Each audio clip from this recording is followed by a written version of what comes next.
part, we'll start understanding the impact of stress. What is it that stress really does to us? In the first section, we understood stress as having two important components. One was the psychological perception, and the other was the physical symptoms.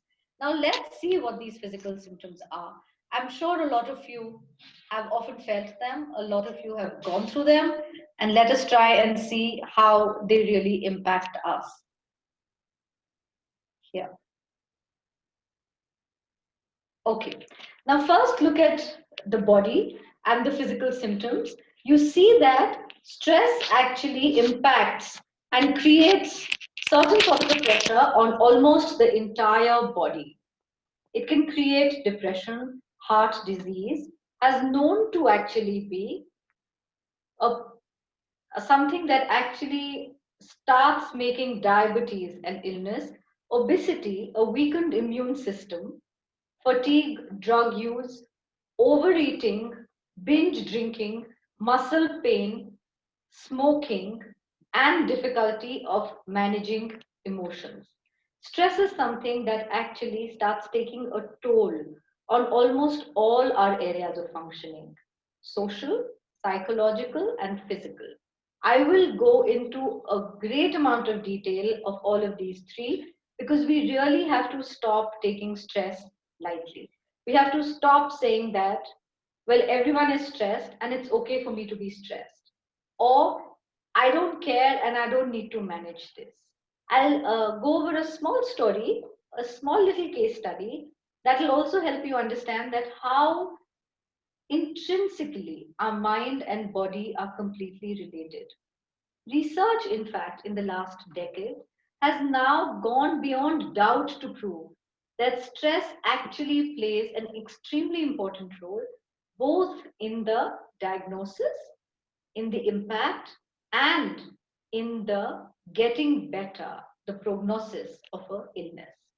So, one of these stories that struck me as something that I must share was a personal experience of two women who, at almost the similar age, were diagnosed with breast cancer.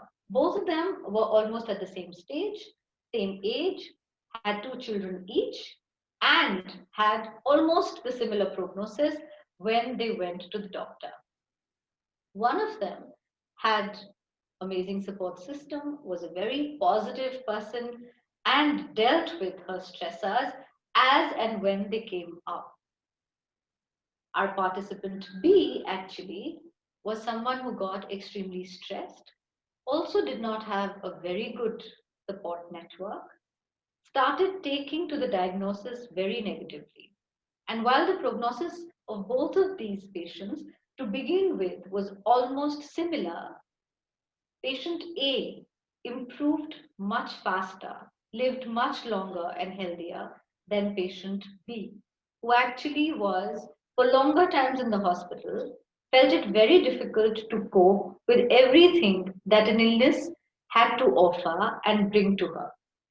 We understand that our own cognitive understanding, our own psychological reactions to some physical symptoms also have a great deal of role to play in how these start resolving themselves.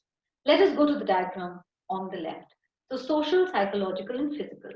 Let me start with the more easy one, the brain body connection, the physical symptoms. Don't ignore back pain. Don't ignore headaches. Don't ignore muscle tension. All of these are your body's way of telling you that there is stress lurking somewhere. Start taking action, start finding out why is this headache happening, and start doing something about it. Some simple ways of starting to deal with headaches is increasing your water intake. Start to see a doctor. Is it a migraine headache? Is it being caused by the long hours that you're spending in front of the screen? Is it being caused by a weak eyesight? Is it something that there is a physical underlying symptom that is causing it? Or is it something that is being caused by tensions that I'm having? Body pain, back pain, stomach ulcers, throat aches, the low immunity levels, all of these are caused, are things that have a deep relation to stress. Another important thing about our lifestyle and mind body connection is the amount of food that we start putting into our system. We tend to either overeat or actually start not responding to hunger by food. So, stress actually comes in between food and satiation. So, what happens actually is that you're hungry and you don't eat, or you are not hungry and you keep stress eating, binging on food, overeating on food, and then it starts leading to other complications.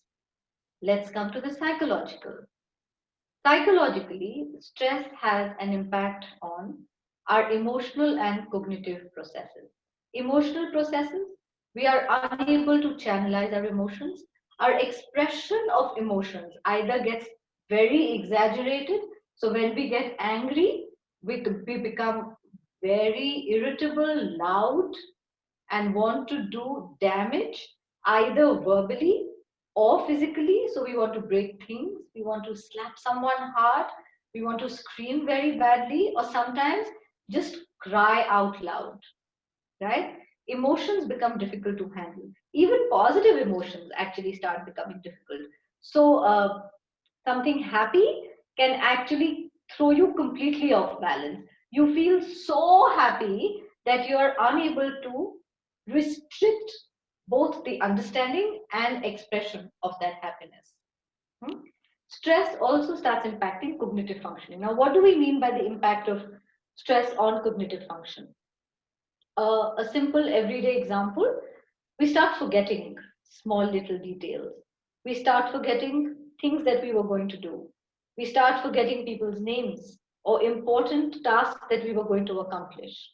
Sometimes the ability to take in material that is coming from outside. So when I'm stressed and I'm thinking of something else and driving, I will take much longer to see a child trying to run and cross the road than if I am completely alert.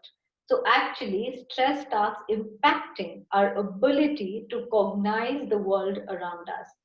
Important mechanisms of cognition that actually start getting uh, disturbed by stress are intake, memory, our ability to solve problems, problem solving, and also our ability to remember new information.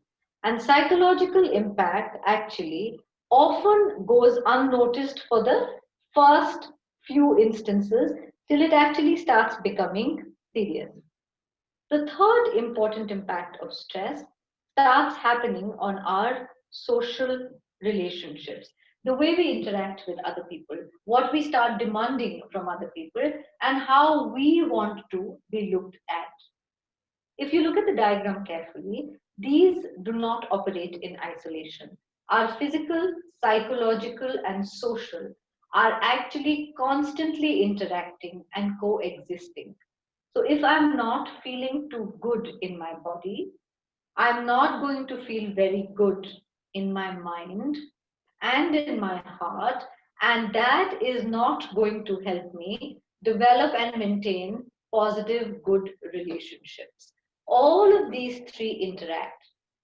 The good positive part is that we can actually start managing, or we can actually start conquering stress at any of these three levels, whichever we find healthiest for ourselves to approach and the easiest to start forming a change from. So if you think you have positive social support, start from there. If you think you have a better control on your physical variables, that's where you can begin from. And if you think you have a good understanding of the psychological aspect of stress, you can actually begin from there. And when we start correcting any one of them, it starts having an impact on all three of them. So that is what is the good part of the interaction. The negative part of the interaction is that these are not islands. These will impact our entire being, our entire functioning, right? Don't let stress go unnoticed.